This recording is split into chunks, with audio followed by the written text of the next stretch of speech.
You're listening to Just Hit Play with your hosts, Peter and Nick Cabral. If you're tired of your stagnant, streamed music feed, then strap yourselves in for an intergenerational sonic journey through Peter and Nick's favorite songs. Welcome to Just Hit Play. I'm your host, Peter. With me is my co-host, Nick. Nick, how you doing? Episode 200. Big 200, yeah. Can you believe that? Crazy. No, I can't actually. But I actually thought it was 250. So there you go. Thanks for correcting me. I thought I was 50 episodes ahead. I was living in the future. You're getting ahead of yourself here. Yeah, I was living in the future. Yeah, I'm doing well. Man. I've just been busy, been on the grind, but yeah, I'm really excited to record this episode. I've been looking forward to this for the last couple of weeks. So yeah, I'm pretty hyped. Yeah, you know what's really funny, and we haven't recorded in a couple weeks. I was really busy, and I'm assuming you were quite busy too. We just couldn't figure out the time. And next week might be similar. I think next week might be a little difficult as well, but we'll figure that out. Our downloads have exploded. So we've never had more downloads than we currently have. So we're big in Italy, as I mentioned. So Italy is really going after our podcast. So thanks, Italy. It's much appreciated. So yeah, it's been fun. It's been fun seeing all these stats come through. And I was thinking maybe we shouldn't record, because when we don't record, our episodes go up. So I thought that might be an interesting thing, but let's try. Let's see what happens when we do record. Yeah, maybe people just get sick of us when we release too often. So yeah, no, we've doubled our downloads over the last month. So strange. I don't know how that works, but here where we are. Here we are. Yeah. So on what we do on every episode, and every sort of 100 episode, or 150 or 200, we review albums. So this is no different. So what album did you get me to listen to this week? For this week, I got you to listen to the album Blonde by Frank Ocean. This album means everything to me. It was really the only one in my mind that I wanted you to listen to.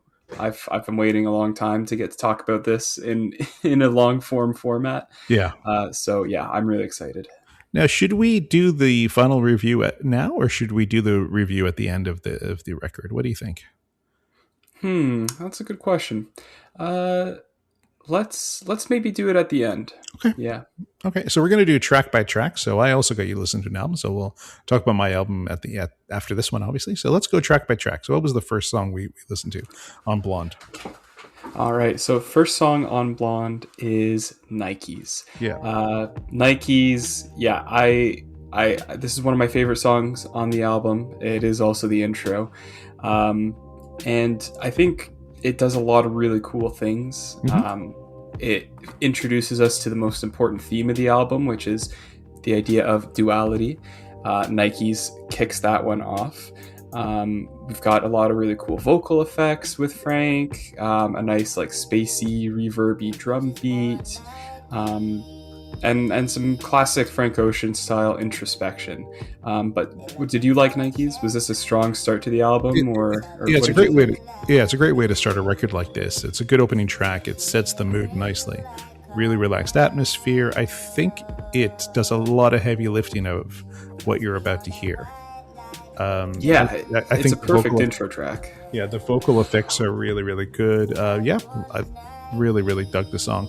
Again, I think this is a great way to open a record. And if I may say so, if this is your opening track on a record, you're pretty confident that this is going to be a good record because it's not your typical opening track for a record. What did you think of just the stuff he was doing with his pitch? Did you like that? Or because I know sometimes with vocal effects, you kind of it depends for you how you feel about it. I think on one-offs, I don't particularly like it, but on an album where you sort of understand the theme of the album, it didn't bother me at all, because you're sort of in it at that point and you're sort of going for the ride, and you're willing to see what kind of music that the artist is willing to put out. And so I thought for an album, it didn't bother me at all. Okay, cool. Yeah. So moving on from Nikes, we're getting right into Ivy. Yeah. Ivy, very good song also in my books. It's about love. Obviously the first part of the track, I thought that I was dreaming when you said you love me. I think really showcases sort of the mindset that Frank is in on this album. The whole album has this dreamlike quality to it, and it's about love and coming to terms with what all of that means. So, Ivy, what did you think? Good song. I think for me, it's an album song. It's a deep cut sort of song. It's not like a single for me kind of song. I like the quality is really good. I like the freak out he does sort of at the end of the song. But again, this would be like a deep cut for me. Like I wouldn't go searching for a song like this, but on an album totality, I think it's a perfect song to listen to when you're listening to an album. So you kind of gave away like a really big thesis for me in this episode, which is that one of the reasons I think Blonde is a perfect album is the way it balances album cuts, interludes, and the heavy hitters. I think Blonde does that truly to perfection. Yeah. In the sequencing of the track list where he places all of these songs. And I think to follow up Nikes, which I have in my mind as a heavy hitter type of song, with more of an album cut, introspection, more low key like Ivy, I think was a very strong creative decision. And it's just so melancholic. And after Nikes draws you in with its atmosphere, to follow it up with the melancholy of this, I think was a really smart choice. So yeah, enough said on Ivy. Let's move on to Pink and White. Pink and White also, interestingly, featuring our first guest appearance. Did you know that Beyonce was on this song? No, I would have had no idea that Beyonce was on the song. Again, it's important for our listeners to know too, is I rarely do research into the songs you get me to listen to because I sort of want you to reveal that as we go. So I listen to the song. I listen to the songs, listen to the album. That's as far as I go. I don't do any research, so I had no idea Beyonce was on this record. Yeah, she's sort of in the really lush outro where they're just kind of like singing and harmonizing, and then the song kind of fades out. Beyonce's doing all the background stuff. Oh, okay. Yeah, I wouldn't have had a clue. Yeah, the song was also produced by Pharrell Williams. Okay. So, yeah, it's stacked. See, here we go. It's a fun song for me. It sort of has its roots in sort of 90s R&B a little bit with some noticeable differences. Again, see, for me, this is again a deep cut album cut. It's not a lead single for me. So yeah. I think for me this is a deep album cut. For sure. Like there's about 4 or 5 songs on this album that I find myself like that I seek out. You know what I mean? That I go back to and I'll listen to on their own pretty frequently. And then the rest, for me, I almost only listen to in the context of the full album. This, again, is another one of those. Yeah. I think it's a beautiful song. It's really, really nice. But yeah, it's an album cut for sure. Yeah. But again, Blonde it has the reputation it does, and I'll talk about that later because it's an album. It's meant to be experienced as a piece of work. Yep. And yeah, I think Pink and White, this whole album, as I'm sort of hinting at the themes as we go. Duality being a big one. Youth, nostalgia is a huge part of the album. I think Pink and White is where we start to really introduce those ideas. Like this song is about reminiscing, right? It's about reminiscing on sunset drives, your youth, maybe someone close to you that you've lost, whether death or the loss of a relationship. So we're starting to see some of those themes from the album creep in. And I think is very interesting. Yeah, I think you got it when you were talking about Ivy. Melancholy, I think, runs through the song pretty well too. I think just the album cover, you can tell that this album's going to have some melancholy to it. So I think that was a good description of what this album is. So you probably wouldn't have noticed this, but on streaming services everywhere, the album title is spelled with an E at the end. Yes. And then on the album cover, there's no E okay. at the No, end. I didn't pick up on it. Yeah. Yeah, I'm I'm going to talk about Duality a lot. It's everywhere. Yeah. So now we're at the first interlude of the album. Be Yourself. How good is this? Yeah, great advice for mom. Good advice. Stand out advice for mom. Yeah. Sluggish, lazy, stupid, and Yeah, yeah. unconcerned. Yeah. Was that your experience with marijuana? Um, I had a lot of fun when I first started smoking a lot of pot.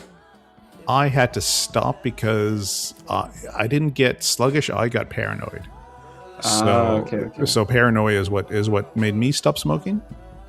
Yeah, I haven't smoked pot in 25 years, I'll say 22, 23 years, because the paranoia was getting ridiculous to the point where I was like, I'm not having fun anymore. What was fun in my teenage years and my youth, it just stopped. So I stopped smoking. Yeah, so good advice from mom. Good advice from mom. Yeah, many college kids, they've gone off to college. Yeah, obviously not much more to say about this unless you have something to say. No, I do actually. I think this again shows how confident he is on this record to put this out there. This is not a typical thing you'd put on a record. So this shows confidence in the material that he has. Yeah, the ambition is dripping off this album. Absolutely. Like he had such a clear vision of what he wanted to do. And again, I go back to the sequencing. So deliberate and so, again, ambitious. Yeah. And one of my favorite moments of the album is we finish off this interlude, and then the first line of the next song, Solo, he's talking about, hand me a towel. I'm Dirty Dancing, gone off tabs of that acid. Yeah. Like we finish listening to someone's mom talk about not doing drugs, and then he's immediately doing acid, and that always makes me chuckle. So who's Solo? Before we get into Solo, who's the black comedian who's really small? Kevin Hart. Kevin Hart. I read Kevin Hart's biography. It was free on Audible, so I listened to his biography. And his mom, she's passed away, but his mom was really, really funny. And so she was really religious and wanted Kevin Hart to be religious. And Kevin Hart wasn't. And so when he moved out for the first time, she gave him a Bible. And she promised that she would pay for his rent while he was trying to start his comedy career. And then he noticed that the checks weren't coming and he was really scrambling to pay rent. And he kept asking his mother, she's like, when are you going to start sending me the checks? And she kept saying, are you going to read your Bible? And that was always her response. Are you going to read your Bible? And the checks weren't coming. They were never coming in. And then one day he decided, he was really, really desperate. He goes, okay, Mom said she wants me to read the Bible. And then he opened up the Bible and all the checks were in the Bible. Nice. All the checks were post dated to the months that they were supposed to be there. And she knew that he couldn't pay his rent because he didn't live up to his bargain where he said he'd read the Bible and he just didn't. So that's where all the checks were hidden. So that kind of reminds me a little bit of the be yourself sort of advice from mom. Yeah, absolutely. There's a lot of parallels there. Yeah. So I thought that was funny. Yeah. Sorry, go on. We're going on to Solo. So Solo is, for me, one of those heavy hitters on the album. Like this is without a doubt, like one of my favorite songs of all time. If I'm just being honest, I love Solo so much. And before I tell you why, did you like it? Yeah, this is my favorite. This is my favorite song on the album too. Nice. Yeah. What did you like so much about this song? But it's weird, and I'm going to say why it's weird. And I finally understood the album on the next track. Is when I finally got when the penny dropped of what this album was, and I'll talk about that on the next track. Oh, nice. I think for me, while this is the best track on the album, what this album doesn't have, it doesn't have This Is America or 99 Problems or Fight the Power. It doesn't have that song on. No. And I was waiting for that song. I think that's the problem I was having coming up to these. I was waiting for that song that I could hum or I could sing to or I could dance to the beat. This is not that album. And I figured that out as we were going. When did you figure that out? Did you figure that out on your first listen or subsequent? On the next song. Okay. Yeah.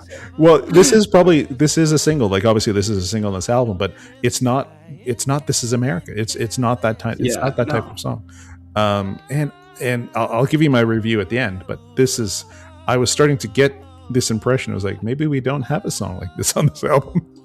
like Frank Ocean is without a doubt a pretentious bastard. Like Yeah. I just by listening to this album, you can tell this guy is so pretentious. It's oozing out of him, and I think he probably scoffed at the idea of releasing a single for this album or making a single type song, because he had that with his first album, Channel Orange. He had Thinking About You, which was huge, and I think he hated that. And so in my head, he deliberately wanted to avoid anything that could be construed as a single type song. Which is why we get tracks like Solo, which the production is so beautifully sparse. It's basically just some organs, some of these like really haunting organs that makes you feel like he's in a church pouring out his soul, talking about instances where he's felt alone, or wished he had the companionship of another person. Sure. Yeah. Or another interpretation is times where he's been so low emotionally that he needs to get high. And really that's the two types of things he's singing about on this song, like needing to get high and needing the companionship of another. Yeah. Gotcha. So I love that, and I love the imagery of the chorus, the hell on earth, city on fire, and then the bull and the matador in the sky. Just beautiful imagery. Yeah. And it just makes you like, you can close your eyes and daydream. Like for me, I always picture like someone sitting on a roof, they've got a joint going, and there's like cool clouds in the sky, it's sunset. That's what I always picture when I listen to this song. Yeah, see, for me, I did a lot of driving the last couple of weeks, so this is where I would listen to this album, is basically just driving constantly. And I had it up really, really loud and the windows down and just drove.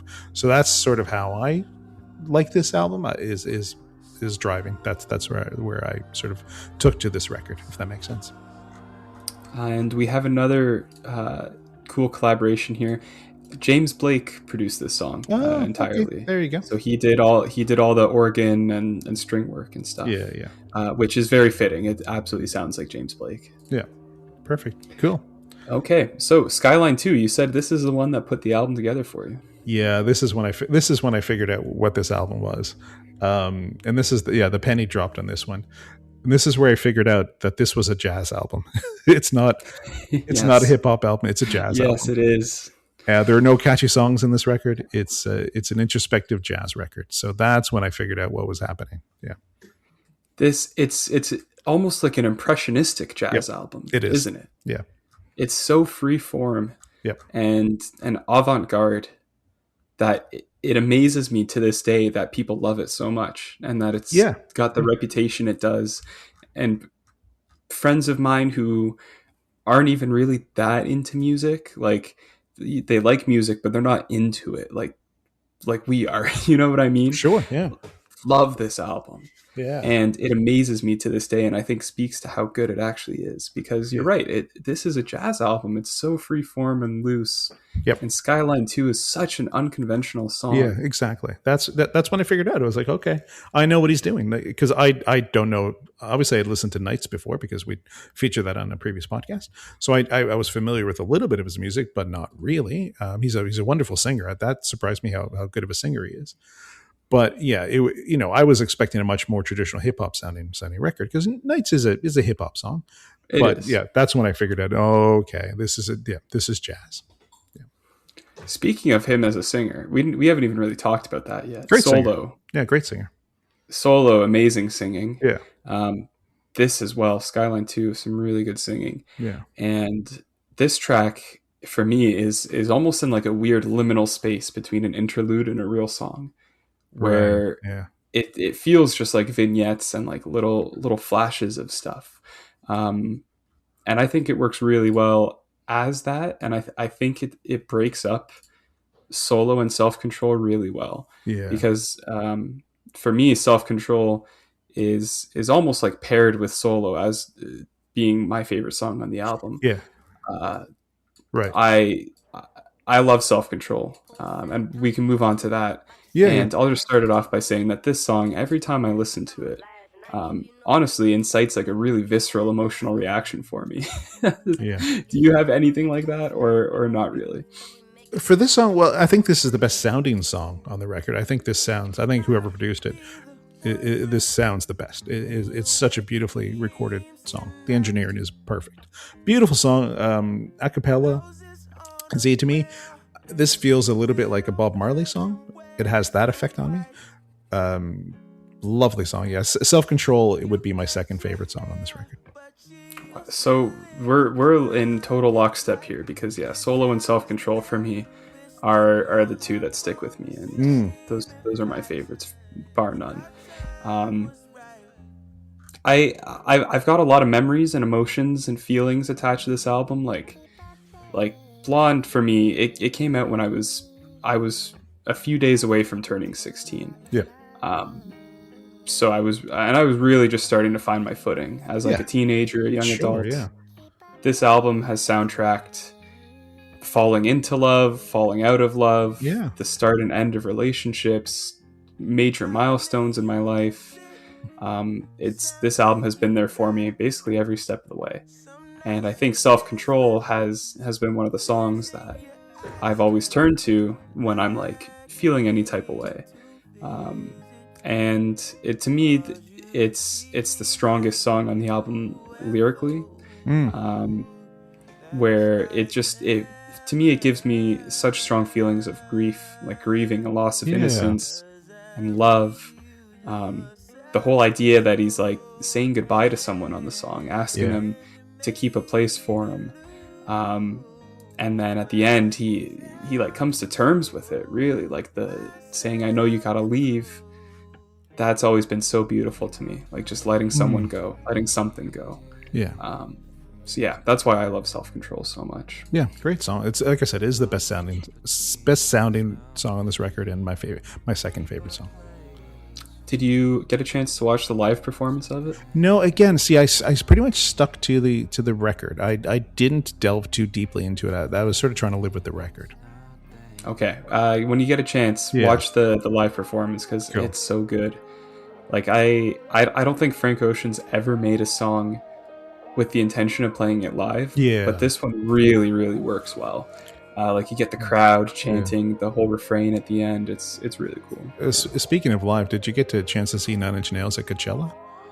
Oh my God, I actually wanted to talk to you about that. How good was that performance? So good. Yeah. I'm really glad they put it out as an album. Yeah, exactly. I've listened to the album a lot. Yeah, we can talk about that at another podcast. But wow, that is my dream. I've never seen Nine Inch Nails live, and I'm hoping they're going to tour here in Australia, because that's my dream, is to see Nine Inch Nails. They were amazing. Yeah. Okay, Good Guy. Another interlude. Yeah, this one didn't do anything for me. Yeah, it's just talking about going on a blind date. Yeah. Really. But not much more to say. No. But now we're into Nights, and pretty much the halfway point of the album. So obviously, as you said, we've talked about Nights before. Yeah. I remember you liked it. Yeah. You still like it? Yeah. It's the obvious standout track. Like, it's the obvious it's the track that sounds most like a single. It's not my favorite song on this record, but it is pretty obvious that this is the song. It's the centerpiece, right? Yeah, like it's in the middle of the album. It splits it in half. Like the whole, when the beat switch happens, the now iconic beat switch, the idea of that literally being at the exact halfway mark of the album. Like 30 minutes, the album is 60 minutes and 17 seconds, and that beat switch happens at like 30 minutes and 10 seconds or something. So it splits it into two halves, very purposefully, very intentionally. And I think what he's doing with the song as well, I always view the album as the first half being full of like rose-tinted goggle nostalgia. Pink and White always stands out to me on the track list as that sunset, cloudy sky, summer drive, looking back on like past memories. And then I think the second half of the album is pretty damn depressing. Like the whole way through. Yeah, I'm not going to lie to you. I think the first half of this record is much better than the second half. I Me definitely too. resonated much more with everything that happened prior to Nights and Nights versus, I mean, Solo, the reprise. I think that's a great song, but I much more identified with all the first songs. Yeah, yeah, I agreed. Solo reprise. Yeah, did you figure out who that is rapping? No, I didn't. I thought this was the most jazz sounding song on the record. I think this sounds more like jazz than, at least most like jazz over any other song. So Solo reprise is the only song on Blonde that has no vocals from Frank Ocean at all. Oh, okay. This is all Andre 3000. Okay. No, I did not pick up on that. Yeah, there you go. Yeah, this is all entirely done by Andre 3000. Basically, well documented that he's very an elusive man. Hasn't made a lot of music. Unless you count recently. his flute record, which is the most punk rock thing I think anyone's ever done in their entire life. Yeah, true. Yeah. But yeah, Andre 3000 just really Okay. wanted to make a song with Frank Ocean. There you go. This was in the vault for years and years and years. Wasn't even going to be on the album, and then Frank had the idea to put it on a different beat. He took Andre 3000's vocals and put them on this beat, and liked how it sounded. Cool. And yeah, here we have like a fun little interlude track again with Andre doing some great rapping. Yeah. No, good. Yeah, good song. Very good song. And then from here, the album gets, I think, very abstract. Yeah. We can say, maybe to its own detriment at times. I honestly wouldn't blame you for feeling that way. But we get very abstract and very conceptual here, and Pretty Sweet, I think, marks that like unsettling change of pace really well for me. See, this was almost the song I was waiting for on the album. I was waiting for something to just like be a banger and go a little heavy, and it almost does that. It really starts in that way, and it starts really promisingly, but it just doesn't deliver in that sense, which is fine. But this is the song I thought was going to do it, and it just missed the mark for me. Yeah, so this song was inspired by A Day in the Life by the Beatles. Yeah, I definitely heard a little bit of the Beatles in there. Yeah. Yeah, so after the album's release, Frank Ocean credited the Beatles with getting him out of the worst writer's block of his career. Okay. And he cited Pretty Sweet as being an example of that. So shout out the Beatles. Yeah, no, I heard the really Beatles came in to there, like yeah. this song. I didn't like this song for a few years actually, and then after a few years of listening to the album, it clicked for me, and I really like it now. I love the chaos of it, and the lack of any semblance of structure. But Cool. yeah, it's an interesting one. And then Facebook story. Yeah, funny little story about modern romance. Yeah. Yeah, she blocked him on Facebook. Yeah. It's brutal. So, yeah, funny little story. Yeah, Yeah, the French funny guy. little story. Yeah, Very French guy. yeah, Like, very French guy. Yeah, so French sounding. yeah. It's modern. It's a modern romance story. Yeah, it's just a play on like modern dating. Exactly. I think both people in this are kind of in the wrong, because why couldn't you just accept her on Facebook? It's not that big of a deal. Don't be so pig-headed. Just accept her. And then Close to You, again, like it's an interlude. And this is where the album loses some momentum, I think. Yeah, where we get like 3 or 4 kind of interludes in a row. Yeah, again, this song had so much promise going in, and I'm thinking, is this going to be the song? Is this going to be it? And it just wasn't. Yeah, no, exactly. Has a good drum beat, and I'm like, okay, I'm ready. And no.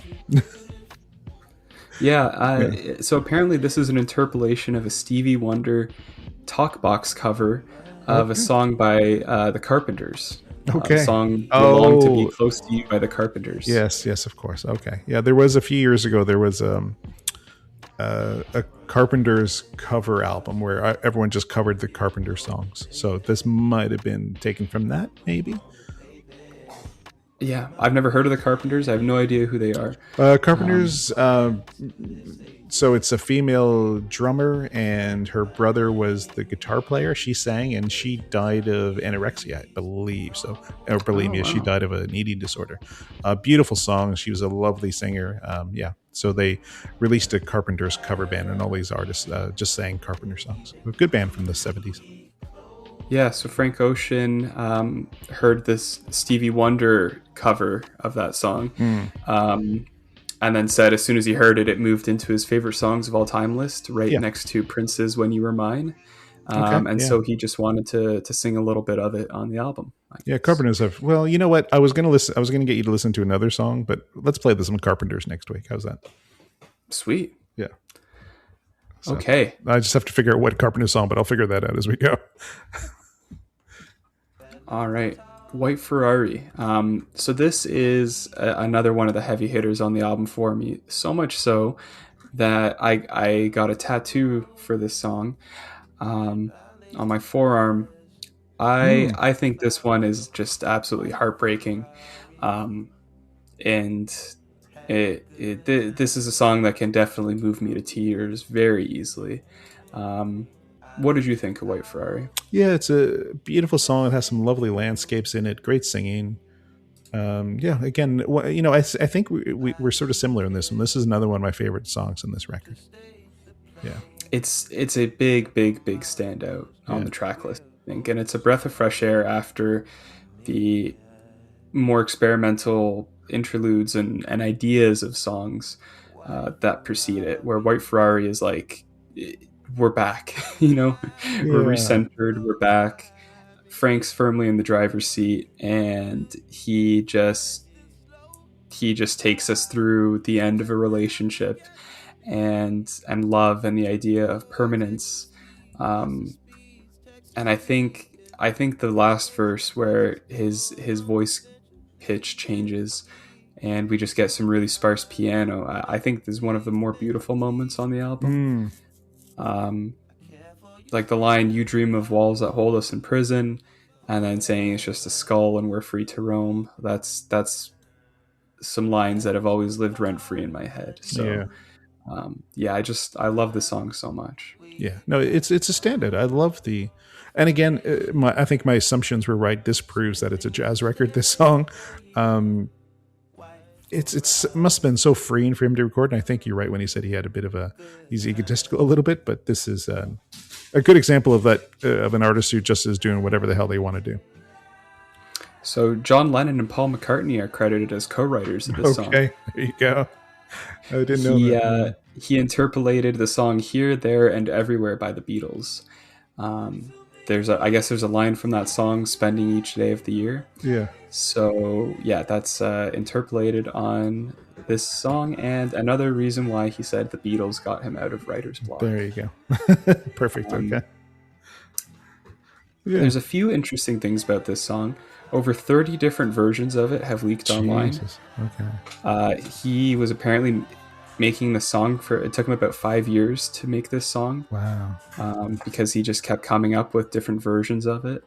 As early as 2011, he posted lyrics from White Ferrari on his Tumblr page, and the album came out in 2016. Okay. So Yeah, this it seems like was kind of the white whale of the album, where Yeah. he just needed so much time and so many tries to get it right. But I'm happy he took the time to do it. Yeah. So it seems like a bit of his white whale where he got to it eventually. He figured it out eventually. Exactly. Yeah. And Kanye West is also featured on this Okay. song. Cool. There you go. He says one word on this, Okay. in the bridge. He harmonizes with Frank Ocean for one time, saying "love," Okay. and that is That's it. Kanye West's credit on this song. Did he have a broken jaw at the time or just the normal jaw? No, the jaw was normal. Okay. Because I think he did have a broken jaw for a while, didn't he? Yeah, that was in early in his- 2005. Yeah, early in his 2004, career. though. Yeah. Yeah. Okay. Okay. Siegfried, we're getting metaphysical. Yeah. Um, Stream of consciousness song. Interesting. yes, very stream of consciousness, especially the end. Yeah.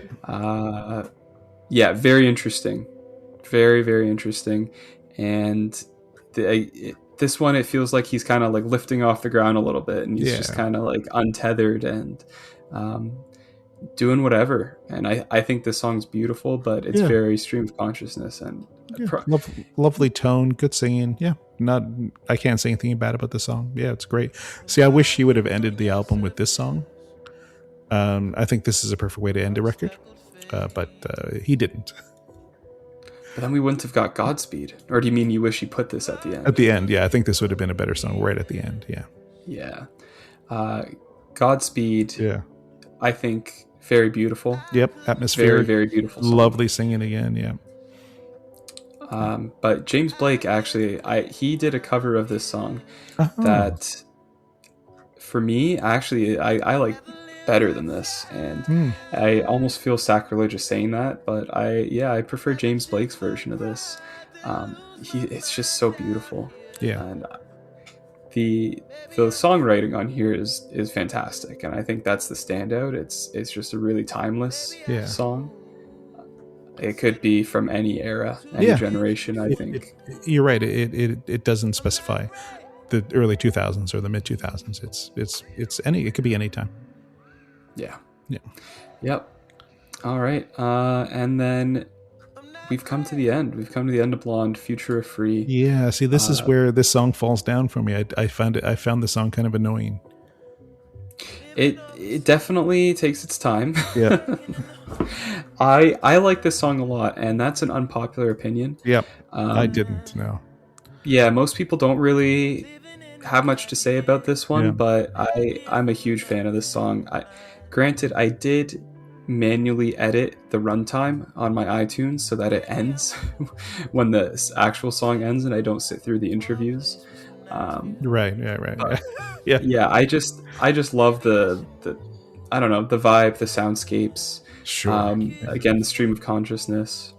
Yeah, I think this could have been edited down to like 2 minutes, and if Siegfried should have been the closing track. Again, that's me personally speaking. Obviously he can do whatever he wants, but yeah, that's how I would have ended this record.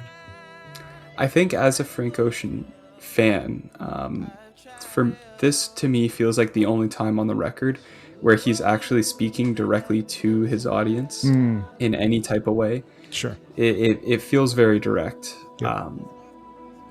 And it has the line, they're trying to find Tupac, don't let him find Tupac. He evaded the press, he escaped the stress. Yeah, and that's cool. I think that's a direct snapshot into Frank Ocean saying, everyone leave me the hell alone. Leave me alone, yeah. let me be like the rumor of Tupac being alive in Cuba. Leave me the hell alone. That's funny. Which is exactly what he's done since the release of this album, is basically hide out. But before we talk about that, what did you think of Blonde? All of this said and done. Okay. We've gone through all the songs. What did you think of the album? I really like this album, but to me, this is a good album, not a great album. And I figured out why I think that. Because when this song ended, when Future Free ended, a song came on, and I was like, my spirit lifted. I was like, this is the song I've been waiting for. And it was Kendrick Lamar, King Kunta. Yeah. Yeah. And that is a great song. I was like, I was like, oh, finally, I want to rock out a little bit, I want to, and it wasn't Frank Ocean. So that's why I think it's a good album. To me, it's not a great album.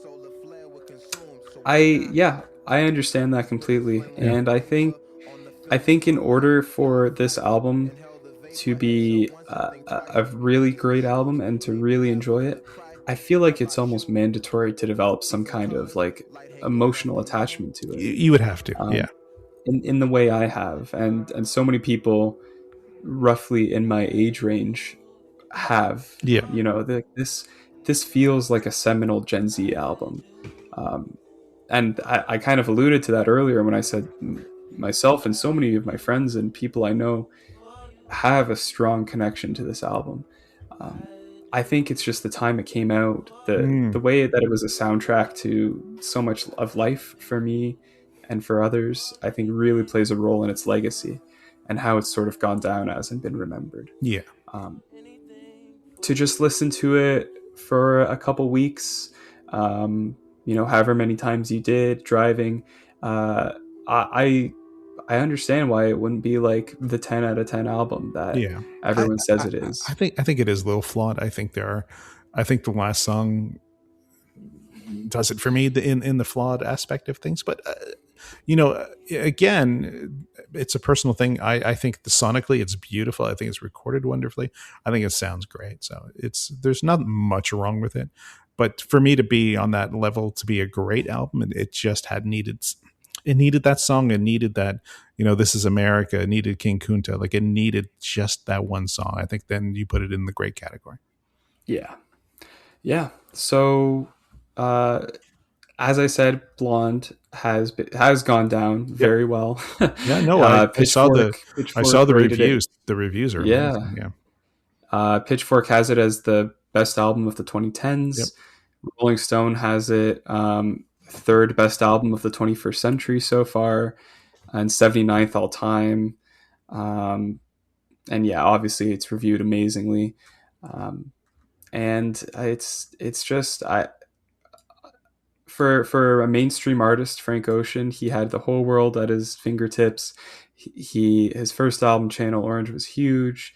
Thinking About You was huge. He took 4 years off, disappeared from the public eye, and to come out with something this avant-garde, I think was just one of the coolest things that someone in his position could do. So, he deserves a lot of respect for that, I think.